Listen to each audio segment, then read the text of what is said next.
Hey, it's JT, And Mike. hosts of Brew Crime. And we've got some exciting news for you.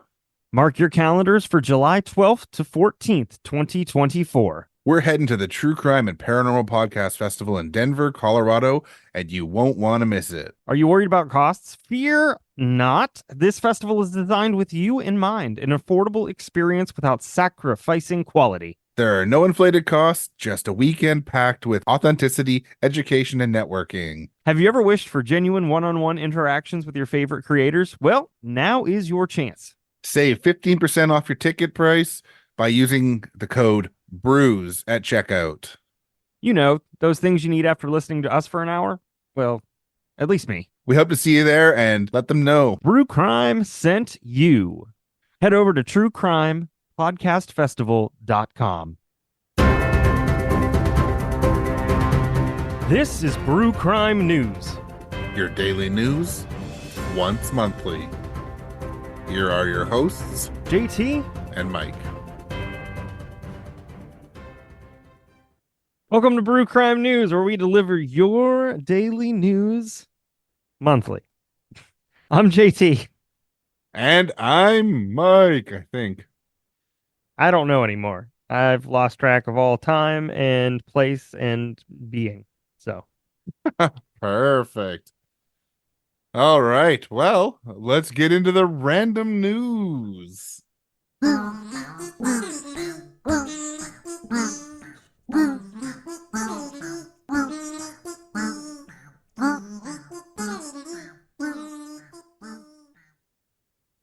Go for it, sir. all right. So, there a little while ago, my son read a book and it was about some myths and mythical creatures and things like that. And he flipped the page and he was like, "Dad, what's that?" And I said, "Well, that's the Loch Ness Monster." And I had to explain to him that the title is not Loch Ness Monster, it's Loch Ness, and it's the monster in the loch. Ah, Um, yes. and so what's really funny is that was it a week later, I think? This story came out on Sky News. This was about April 12th, but it's not happening until for a couple more weeks. But there's going to be a new search that's going to take place on the 90th anniversary of Sir Edward Mountain's expedition from 30 May to 2nd of June. And what's interesting about this is that since that first expedition in 1934, the Watchers of the Monster, there Mm-hmm. have been over 1,156 sightings recorded on the official Loch Ness Monster Register. Oh, Um, wow. what's interesting about this search is that the Loch Ness Center has urged NASA to lend its expertise in the fresh hunt for the legendary creature. Of course it Um, has. so this story indicates that they have reached out, but then this person, Amy Todd from the center, said, quote, "We are hoping that Nessie hunters around the world will help us reach the people at NASA," which tells me they haven't seen them yet. They Um, reached out, but they went to an email that isn't monitored, probably. probably. And it's really interesting because, I'm thinking about like some of this stuff, and to me, I guess I didn't realize the magnitude of how big Loch Ness is. And I don't know if you know how big it is. Do you know how big it is? No, I have no idea, really. Okay. So Loch Ness um contains 263 billion cubic feet of water, It's pretty big. which is indeed the largest body of water in all of the UK. There's more water in Loch Ness than all the lakes in England and Wales put together. It's a lot. How much did you say again? I said 263 billion cubic feet of water. Damn it. And it doesn't say it that way. It doesn't kilometers cubed or yeah, kilometers cubed or cubic miles here. Well, it's so in terms of like, so that's the volume. The the size is 56 kilometers squared, 22 square miles. What is fascinating is that this lock at its deepest point is 230 meters, 126 fathoms, or 755 feet, which is insanely deep. Yeah, that's pretty deep. And on top of that, because of the peat and stuff that is over the lake, it is pitch black underneath. So if you have that large a body of water, you can't find anything underneath. Somebody's going to come up with something. But also, Yeah, like, my brain says, I mean, who could say that there's something there or not? right. I was just looking because it made me wonder, when you said it was the largest lake over Hmm. there. So the water volume is 7.5 kilometers cubed or 1.8 cubic miles Hmm. for Loch Ness. The smallest Great Lake is 480 kilometers cubed or 116 cubic miles. So it's not that big, but it's still big. Yeah, yeah. I mean, and the other thing about this, if you want to talk about life in the lock, it never Yeah. freezes. It doesn't heat up. It doesn't freeze over. It's just cold all the time. Yeah. And That's the where the last, Great Lakes have it beat. They freeze yeah, too. yeah, yeah, Just yeah. I just noticed the largest Lake Superior is 12,000 kilometers cubed or 2,900 cubic miles. Well, so Oh, in those are terms huge. of yeah, in terms of the lock, right? The volume of water is greater. Like I said, okay. So in terms of the volume of water, if you were to drain the water, you could fit the world's population, 7.3 billion people, in that lock 15 times. Wow. It'd be messy. Oh, for sure. My list is not that long, but I guess if you wanted to take care of somebody, that's where you put them. Yeah. Anyway, so what's really interesting, what's funny about that story is that they're trying to reach out to NASA as if they are even funded anymore by the government. Uh, what is interesting is that how many sightings have been seen since the first one, which is over 1,000. What's fascinating is just like if you think about the lock itself, how big it is, how deep it is, how dark it is, the fact that it doesn't freeze. Something could be there, Yeah, 100%. I mean, I'm more than happy to accept the fact that that picture of Nessie is actually just a whale upside down and his penis out. But that's I don't know why that was funny to me. You can cut that out. It's really not that funny. Um, but like there is a reality. It is possible. So I have to look it up now again because I went crazy with the Great Lakes, but the Okanagan Lake in British Columbia, where my wife is from, she grew up in Kelowna, which is on the shores of Okanagan Lake. There's the Ogopogo there, another sea monster or whatever. oh, interesting. Even that kind of dwarfs. What did I say? The water volume was 7.5 kilometers cubed in Loch Ness, and Okanagan is 24.6 cubic kilometers. So even that one's Mm. bigger. Ogopogo's cooler. They look kind of Yeah, similar. probably. Well, speaking of NASA, mysterious object that hit Florida man's roof was part of the International Space Station. Oh no. Oh no. It just looks like Hmm. it's just a piece of space junk. I'll send you the link. You can see the picture. They all Oops, thought it why is was an that? alien. So NASA confirmed Monday that a mysterious object that crashed through the roof of a Florida man home last month was a chunk of space junk from equipment discarded at the International Space Station. The cylindrical object that tore through the man or the home in Naples on March 8th was subsequently taken to Kennedy Space Center in Cape Canaveral, Cape, Cape, You'll Cape get it. Canaveral for analysis. Space Agency said it was metal support used to mount old batteries on a cargo pallet for disposal. The pallet was jettisoned from the space station in 2021, and the load was expected to eventually fully burn up on entry in Earth's atmosphere. But one piece survived. That's what she said. Sorry. That was Hmm. uncalled for, but still fun to say. Yeah. So shitty buzz if you or the homeowner, but kind of cool. It is really cool. That makes me laugh. Is it space poop? It's an alien. Who It was knows? probably also space poop. Oh yeah, for sure.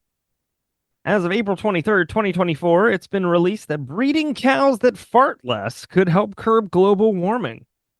That's the kind of shit of science I want to listen to. Right, controlling bovine flatulence could be the key. New research suggests that breeding dairy cows to fart less and therefore release less methane could cut down on greenhouse gases.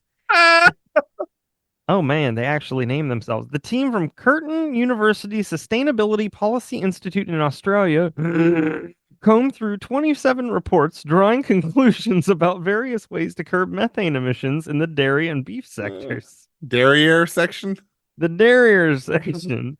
Apparently, livestock farming accounts for 10% of greenhouse gas emissions, with one 2020 study finding that burps and farts from cattle, as well as manure management, are a significant contributor. It- you know, researchers have previously attempted to potty train cattle to curb the effects of the cow urine that contains ammonia, which, when mixed with soil, becomes the greenhouse gas nitrous oxide. In 2021, scientists successfully trained dairy cows to use a special pen called the moo loo to do their business, encouraging them to. It took me a second. I had to go back to moo loo, but I got it. Um, it encouraged them to urinate on astroturf without harming the environment. Skip to the Mulu, my darling. What makes me chuckle is that there's a really funny. I don't like a lot of his stuff, but there's a really funny Ron White joke, and Ron White was one of like the rednecks of comedy, the original guys like Jeff Oh, Foxworthy. okay. But there's a joke where Ron is admittedly making fun of vegetarians and how, which is still funny, and Mm-hmm. how they're like, don't you know that it's really bad to eat meat? Cows and their flatulence are ruining the environment. What are you doing to help the environment? And Ron goes, I'm eating the cows. Nice. Anyways, so, That's amusing. it's a, it was an utter failure. Yeah, breed cows, fart less, save environment. I think that's a perfect shirt. It is. Perfect shirt. Perfect. It's a perfect shirt. Move over, Gallagher. The Surrey, BC Vaisakhi parade draws Sikhs from around the world. Mm-hmm. So the RCMP says that more than 500,000 people attend the Vaisakhi parade, the largest celebration in Canada. More than 500,000 people attend the Vaisakhi parade in Surrey, BC on Saturday, which organizers say is the biggest celebration of the Sikh festival in the world, Wow.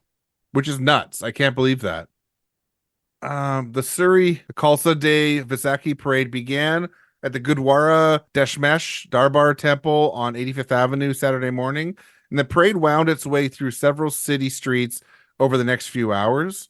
Mm-hmm. Surrey RCP estimate that more than 550,000 people attend the parade, according to an emailed statement. Vaisakhi celebration celebrates the creation of the Order of Khalsa in 1699, defining moment in Sikh history, and gave the Sikh faith its final form. It's a holy day that marks the new year, according to festival organizers. And the festival is marked by colorful processions as well as the practice of serving free meals to the community in acts of seva and langar, two significant aspects of Sikh religion. So I've got friends that live along the parade route, and Yeah, they love it because it's free food, it's community, it's awesome, right? that is pretty awesome. And I mean, I love Indian food, so I keep meaning to go, and it just also groups of 500,000 people also kind of repel me too. Yeah, the whole like other humans thing is not my. I like other humans, but not that many other humans. Yeah, it includes floats, food, music. It's open to people of all cultures and drew Sikhs from all over the world. That's awesome. This one good a woman, Amadeep Kaur, says she traveled from the Sikh majority Punjab region of India to attend the parade on Saturday. This one here says several Sikh organizations in BC expressed concern earlier this month when Surrey Mayor Brenda Locke said 700,000 people partying for a day is a lot of fun when referring to the celebrations. I don't know why that would be concerning. Cool parade. I love the fact that, it's all about community and free food and big thumbs up, even though I'm not religious at all. Well, still. Roads? Where we're going, we don't need roads.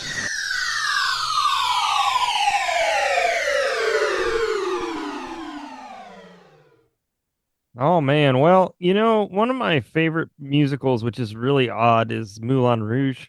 And I mean the movie musical. I haven't seen the actual musical. I'd love to see it, but I love Moulin Rouge. And of course, it's based off a real place, in Paris. The windmill blades of the Moulin Rouge, the most famous cabaret club in Paris, have fallen off. Ooh. Um, the red blades, part of the windmill mounted on the roof of the iconic building, fell to the ground overnight in the early hours of Thursday. This was yesterday. Quote, the Moulin Rouge in 135 years of history has experienced many adventures, but it is true that for the wings, this is the first time this has happened. A little before 2 a.m., the wings of the windmill gave way, fell on the boulevard, and fortunately at this time it was empty. There were no reports of injuries. The first three letters of the club's name, part of the large neon sign at the front, were also missing on Thursday. A spokesman for the Moulin Rouge said the theater would investigate the cause of the incident with experts and insurers.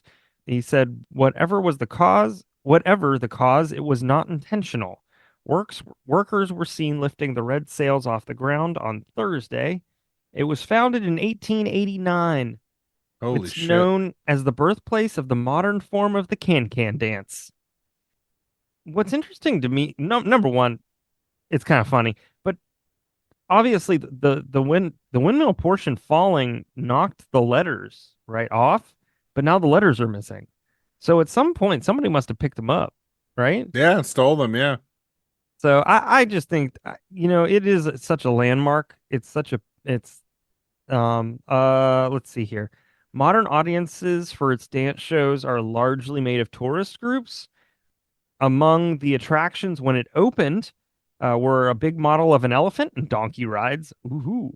Quote, it had a huge dance floor, mirrors everywhere, galleries that were the last word in elegance, the venue's website says. And of course, you've got the 2001 musical film that's based there. Just a fascinating place, something that I'd find really interesting to visit. Hmm. But when I saw Moulin Rouge windmill blades fall off overnight, I was like, what? What? Yeah. So that's my international news for you. All right. Well, this one's probably going to be surprising. Lifetime ban on buying tobacco for anyone born after 2009 passed UK vote. Oh man. Okay. And UK has a major smoking problem. Mm-hmm. A law that would prevent anyone born after 2009 from ever legally being able to purchase tobacco in the UK was backed by a majority of politicians in a vote on Tuesday, April 16th. The UK government says it aims to create the first smoke-free generation. But how it will ban or how but how will the ban work and what happens next? Under the new law, which the government wants to get going by 2027, according to the BBC, the legal age limit for buying tobacco products in the UK will increase by 1 year every year. It follows similar efforts in countries like New Zealand, which saw its own pioneering ban reversed only recently. In practice, it means that those born in 2009 or later will never reach the legal age limit and thus will never be permitted to buy cigarettes. Anyone currently over the limit, which stands at 18 years of age, will not be affected and smoking itself will not be banned. So the war on drugs worked. Um, they're Yeah, right? basically they're basically doing a tobacco prohibition. Yeah, 100%. And And it might not seem like that now, but in about 10 years, yeah. So why don't instead you reduce the stress, you don't make people work to live, and Yeah. you make things more affordable? Oh, wait, that's Yeah. because those are too difficult for you to do. Yeah. You And would I rather mean, just ban something. countries like Canada just keep jacking the taxes up on them, which that's why it's 15.51 for a pack of smokes in British Columbia. Right. Yeah. But that works better than banning it.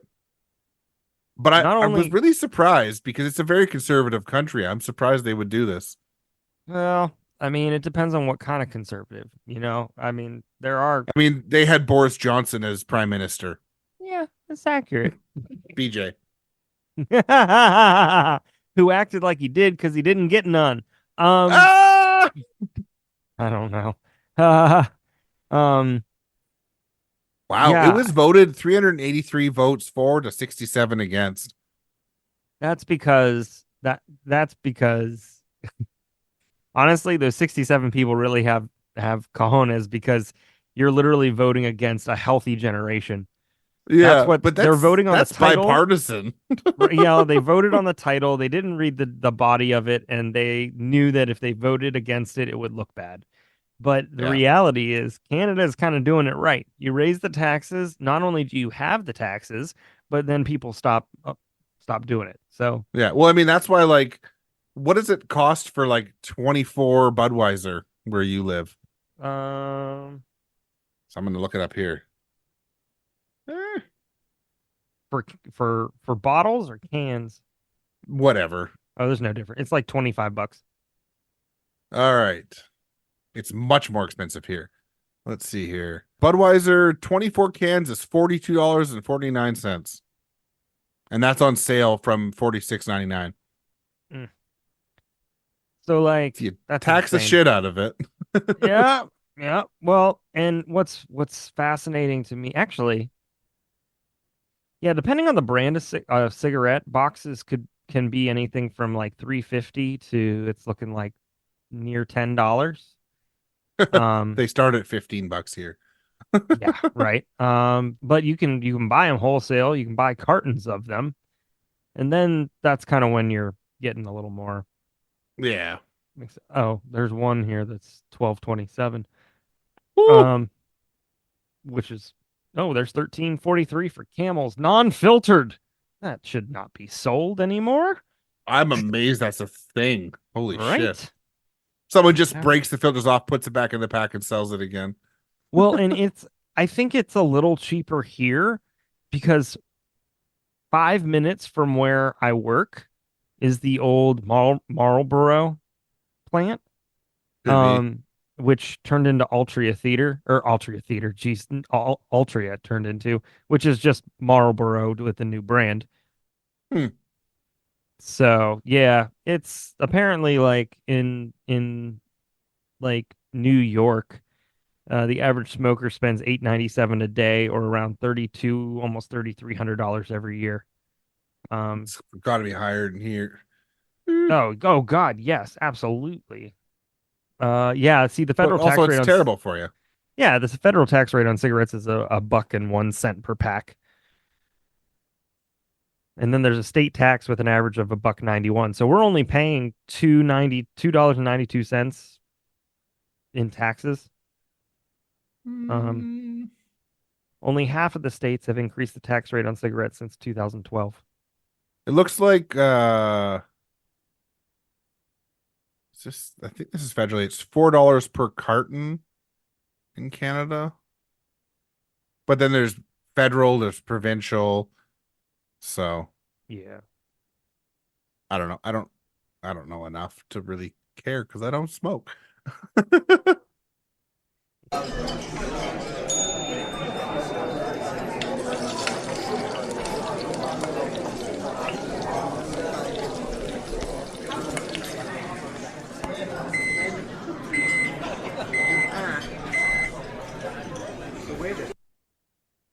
All right, so we're taking it all the way to Milan, and Milan attempted to pass a ban on certain foods in 2013, they're trying to get late night eaters of these things off its streets. The government's proposing a new law that could come into effect next month, quite literally. They are proposing a new law to ban ice cream after midnight to protect Fucking the monsters. quote tranquility of residents. What? Yeah. So legislative, let's see, Burn the witch. right? Covering 12 districts, the proposal would ban all takeaway food, including pizza and drink, after midnight in an effort to clamp down on noisy groups crowding the streets of the Italian city, keeping local residents up. Oh, fuck off. Right? The goal is to seek a balance between socializing and entertainment and the peace and tranquility of the residents. The proposal would be effective from, quote, mid-May and last until November. I'm guessing after that it's not a problem. I guess partying's more in the summer. Yeah, it would kick in at 12:30 a.m. on weekdays and 1:30 a.m. on weekends and public holidays. And it applies to outdoor tables only in an effort to clear the streets. I mean, so if you live in a tables. downtown area of a city, you have to expect it's going to be loud. Right. If you don't want that, you move away from the downtown area of a city. Right. So citizens have until early May to appeal and suggest changes to the law. I literally would go to the government and be like, no. Yeah. But of course, this isn't the first time they tried to ban ice cream after midnight. Like I said, in 2013, the then mayor, Giuliano Pisapia. Oh, it's always a Giuliani something. It's a Giuliani. Tried to implement similar measurements, but after a fierce backlash, including a reported, quote, Occupy Gelato movement, he U-turned. I feel those people 100%. He was reported as having said after backtracking, quote, people can eat ice cream day and night, anywhere they like. Yeah, I can see that being a serious fucking protest. I think the only time Occupy didn't work was Occupy Capitol. So somebody did something wrong. Wasn't Wall Street. It's almost like it was illegal. Right? So Milan, right. get your shiz together. Stop being like Melania. Be more like Milan.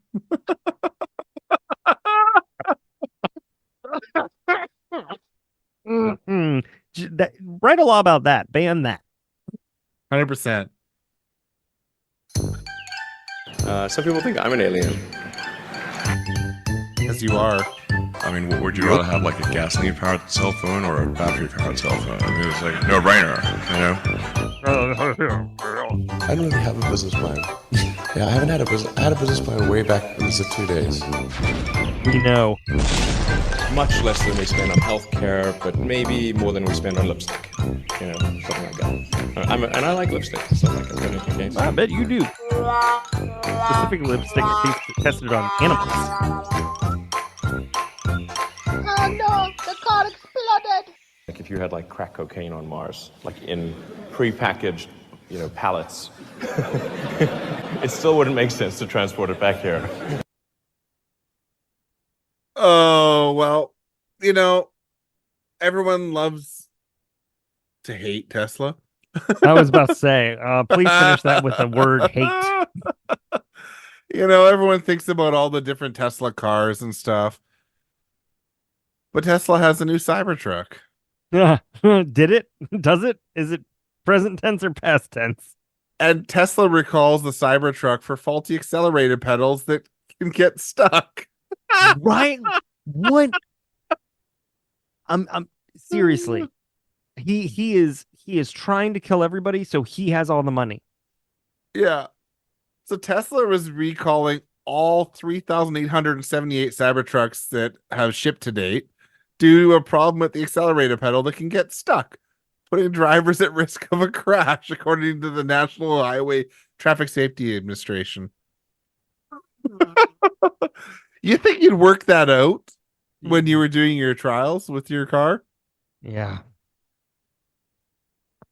So the recall cap. Oh, go ahead. No, go ahead. The recall caps a tumultuous week for Tesla. The company laid off more than 10% of its workforce on Monday and lost two of its highest ranking executives. A few days later, Tesla asked shareholders to re-vote on CEO Elon Musk's massive compensation package that was struck down by a judge earlier this year. You fucked up the company. It's losing money. You're laying off 10%. I want this big paycheck because I'm Elon. Mm. My dad's diamond mine means I should get lots of money too. Yeah, well, he's been conditioned to know that if he treats people like crap, he's going to make money. Yeah. Fortunately, So, he's in an environment that allows him to do that. 100%, right? So the reports of the problems with the Cybertruck's accelerator pedals started popping up in the last few weeks. Tesla even purportedly paused deliveries on the truck while it sorted out the issue. Musk said in a post on, I'm saying Twitter, that Tesla was being very cautious, and the company reported to NHTSA that it was not aware of any crashes or injuries related to the problem. You know what I say to that? Yeah, big thumbs down. I laugh though because now the accelerator pedal is an issue. The metal on the outside of the vehicle isn't treated at all, so it rusts if it gets wet. Like, what a piece of garbage vehicle.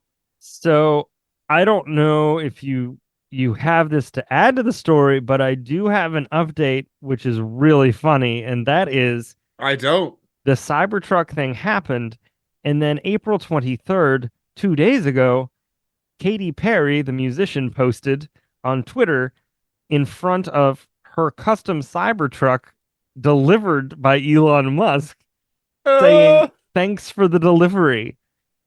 And everybody is so confused as to why she is backing this. Yeah, because she's dumb. Right. Apparently,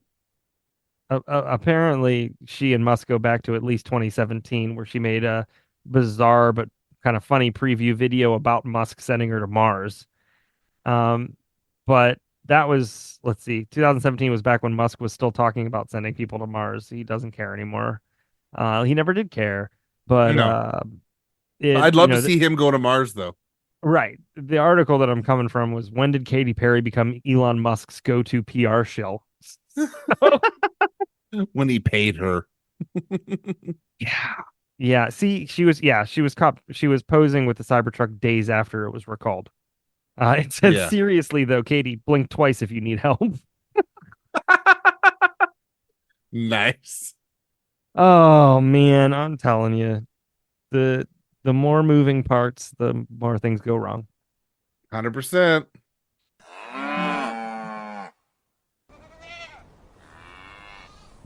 Paige, read that tarot card.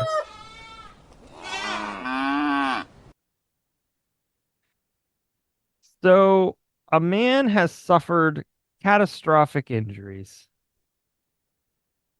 That's what was told to him after he tripped over your favorite animal, a cat. Yeah, you lie. Yeah, I know. So, a UK man miraculously survived after sustaining a broken neck, fractured spine, smashed ribs, blood in his lungs, and other car crash evoking injuries from tripping over his cat.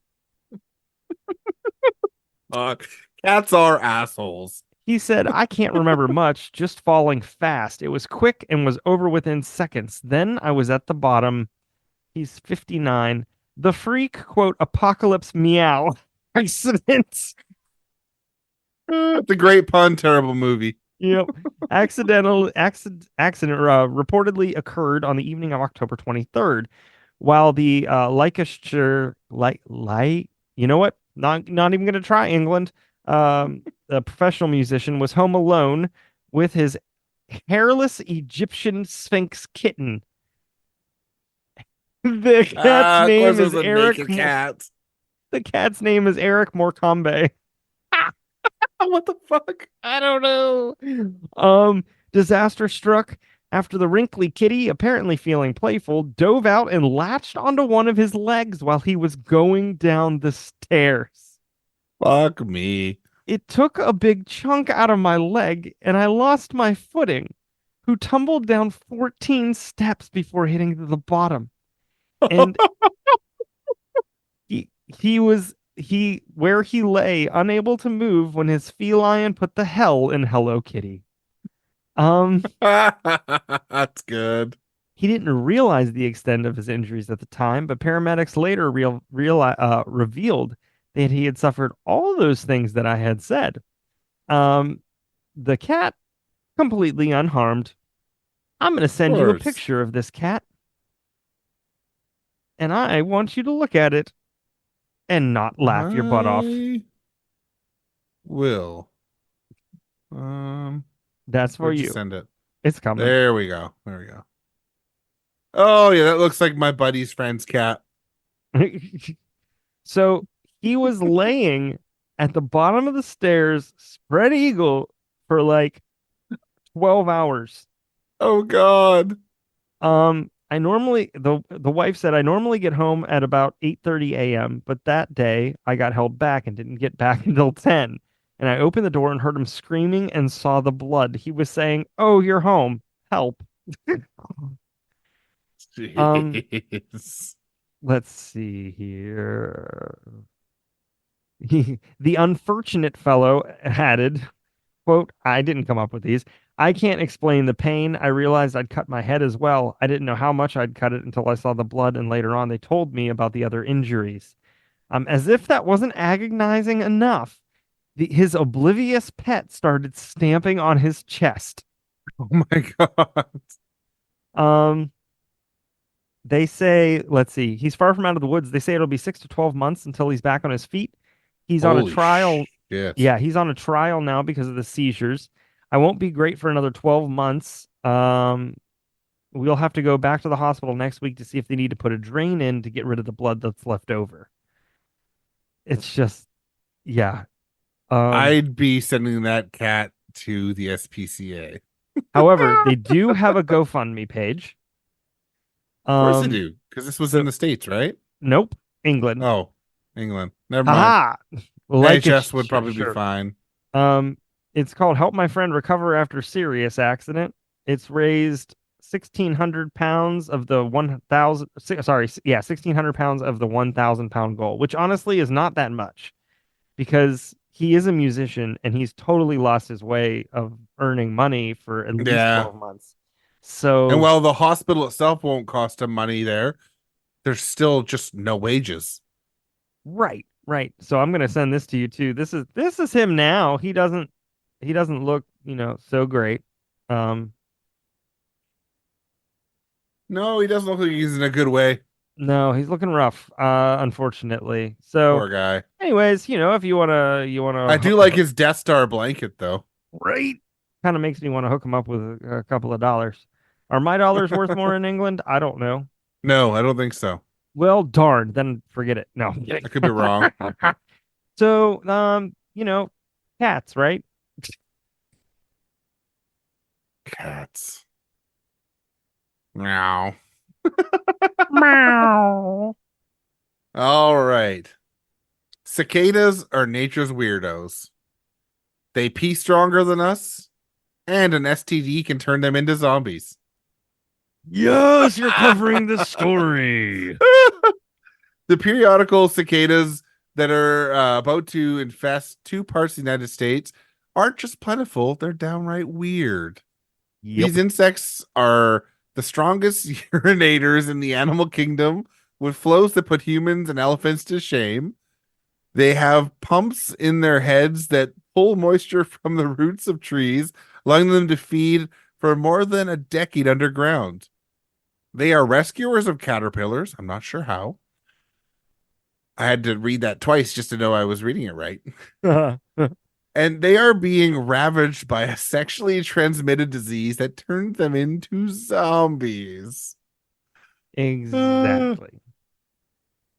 Inside trees, there are sugary, nutrient-heavy saps that flow through tissue called phloem. Mhm. Most insects love this sap, but not cicadas.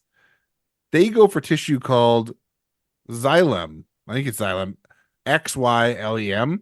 Mhm. And xylitol is an X too, so Yes. which carries mostly water and a bit of nutrients. And it's not easy to get into the xylem, which doesn't just flow out when the bug taps into it because it's under negative pressure. The cicadas can get the fluid because of its outsized head has a pump, said University of Alabama Huntsville etymologist Carrie Deans. They use their proboscis, like a Prob- tiny straw. What? yeah. Huh? Proboscis. Proboscis, yeah. About width of a hair, with the pump sucking out the liquid, said George, whatever. They spend nearly their entire lives drinking year after year, which sounds just like us. It Just does, doesn't drinking. it? I mean, truly, Work there's sucks. just I'm only gonna two, drink. right? Yeah. Uh, I love this. It's a hard way to make a living, Dean said. You know, what's amazing and fascinating is obviously this is all coming on the cusp of like cicada geddon. Yes. So like, this is the first time in a very long time in which like three broods are coming up at the same time. And I just read the article that Virginia is going to see them probably in the next couple of days.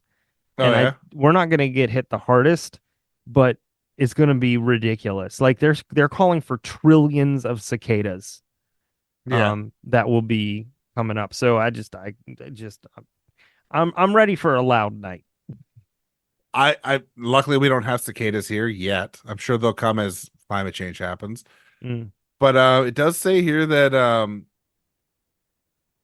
any of the bugs that turn into moths or butterflies seem to do better in cicada years because the birds go after the cicadas because there's so many of them. Oh, so it's like I just protect you because the birds want me. The birds just want bugs, and there's now cajillions of cicadas. Well, get it, birds. Birds aren't real. Oh my god. Periodical cicadas are lazy, fat, and slow, Grewers said.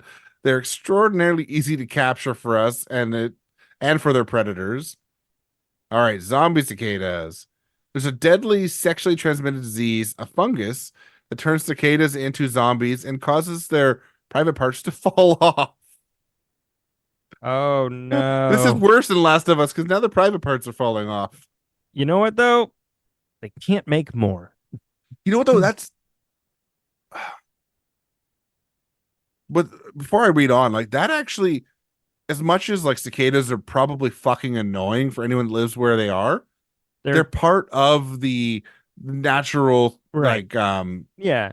circle of life, whatever you want to say. So if they get this STD and their bits fall off, they can't reproduce anymore. How many generations of this does it take before all the cicadas die off? And then you're going to have problems with butterflies and moths being eaten by all the birds because there's no cicadas to eat. Right, right. No, absolutely. Yeah, it's a problem. Maybe not this year. No, probably not. So it says it's a real problem. Is even stranger than fiction. Cooley has seen areas in the Midwest where up to 10% of the 10% of the individuals were infected. The fungus is also the type that has hallucinatory effects on birds that would eat them. So birds are going to eat these fuckers because they just want to get high. Right. Want to get high. This white fungus takes over the male. Their gonads are torn from their body, and chalky spores are spread around to nearby other cicadas. No. The insects are sterilized, not killed. This way, the fungus uses the cicadas to spread to others. They're completely at the mercy of the fungus, who said they're walking dead. Wow. So the question is this the ultimate sex on the beach? Millions of fish called grunions have descended upon California beaches to throw their annual orgy under the full moon. What a bloody orgy it is, I'm sure. Quote, looks like some post-apocalyptic marine Mad Max, one citizen scientist wrote while describing the carnal congregations. This eyewitness is one of the many volunteer researchers who gather on the California coastline to witness the annual Grunion Run, which occurs from February to September, with a freaky peak between April and June. For the freaky peak, right? For the unaficionated, these hot dog-shaped fish, which grow up to 5 inches long, reside off the coast of Southern California and northern Baja California. However, their mating habits are yeah, baha. Their mating habits are unique in that, unlike most fish, these silver swimmers have sex on the beach, carpeting the sand like scaly spring breakers. During the bizarre, during the So bizarre, Florida. right. During the bizarre mating ritual, which occurs during full or new moons as the water sports required high tides, females swim as close to the beach as they can. They then jump from sea to shore and use their tails to burrow a hole in the sand, into which they expel eggs, generally around 3,000. The male then swims by and fertilizes the batch. They remain buried until swept out to sea by the next high tide enough to reach them. Subsequently, the baby grunions hatch. This salacious spring fling has become something of a local legend. It was notably featured in the 1991 teen comedy Don't Tell Mom the Babysitter's Dead, The Guardian reported. There's also a bunch of people that are attracted. They're called volunteer voyeurs. Let's see here. It might seem voyeuristic. Observing these seaside orgies is the only way to study the fish, which are nearly impossible to count once seaborne. Quote, normal methods for stock assessment don't work because grunions smartly avoid nets and won't take bait from a hook. As a result, that's because they are bait. Yeah, no shit, right? As a result, the species' habits once at sea have remained a mystery to scientists. Studying it's essential given the promiscuous fish is reported on the decline. Findings show a decrease in the number of spawning California grunion across much of their southern California range over the past decade. Meanwhile, their seaside soirees are under threat from beach erosion, beach grooming machines, and climate change that affects the temperature-sensitive eggs. Along with being susceptible to birds and other predators, romping grunions also present an easy target for people, who use them for bait and even fry them up as a snack. All these groomers. Allow me to send this in the chat. All right. There you go. It's coming. There it is. Hopefully it's coming as hard as the fish. Whoa! Wow. That is definitely an orgy. And it's literally all the way up and down the beach.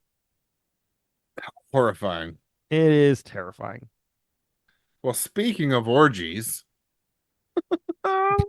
Oh, God. I'm afraid being famous isn't the same as being a true hero. That's a wrap, ladies and gentlemen. Please clear the set. That's a wrap. Oh, boy. Kanye West planning to launch career in porn.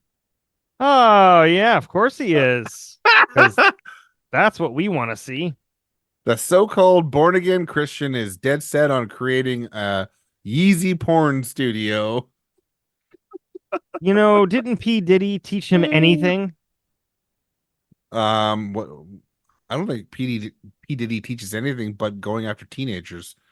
I mean, I'm just saying, it's not a good look. That's all. more recent. Yeah.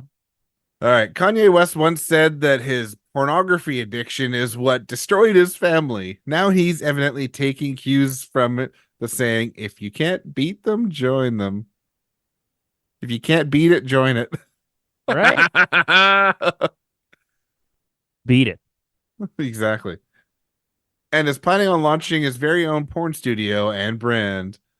The news comes from Yeezy Rep, who spoke with TMZ, revealing that West is dead set on going into the porn industry, and he and his partners are, quote, in advanced talks to actually get something up and running.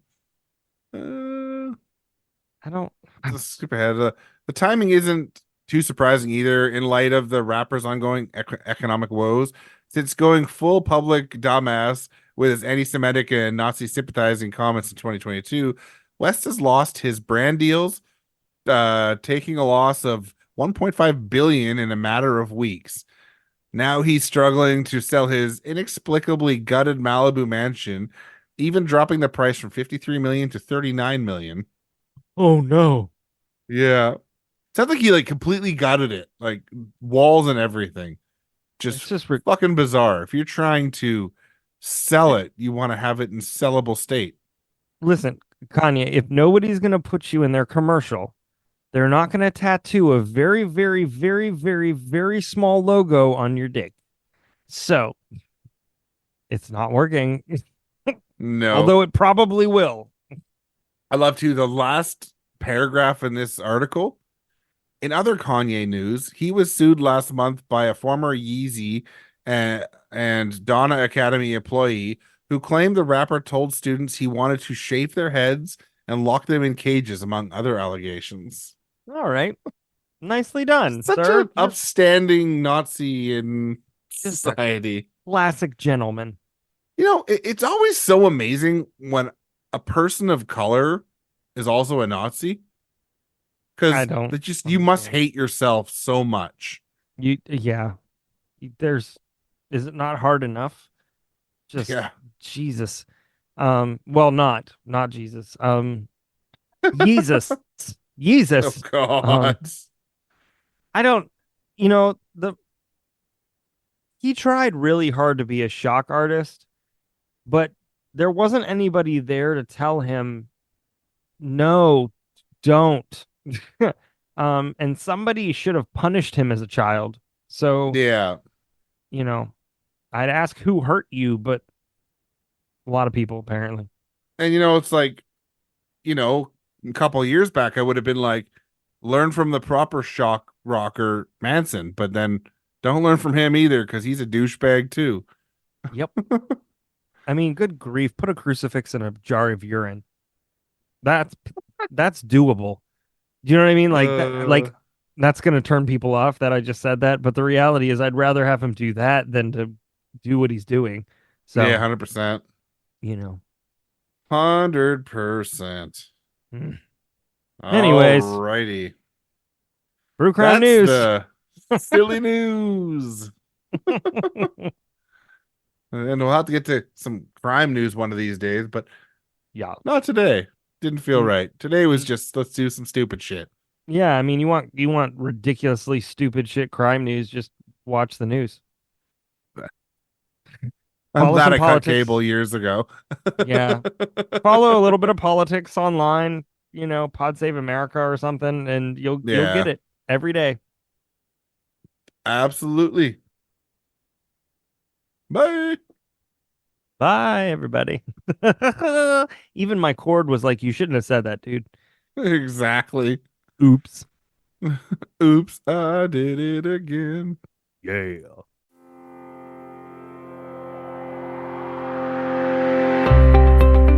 So make sure to behave yourself or fuck around and find out.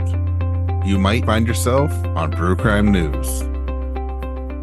For all of the sources of this episode of Brew Crime News, head to the Brew Crime podcast feed. This has been a production of Brew Crime.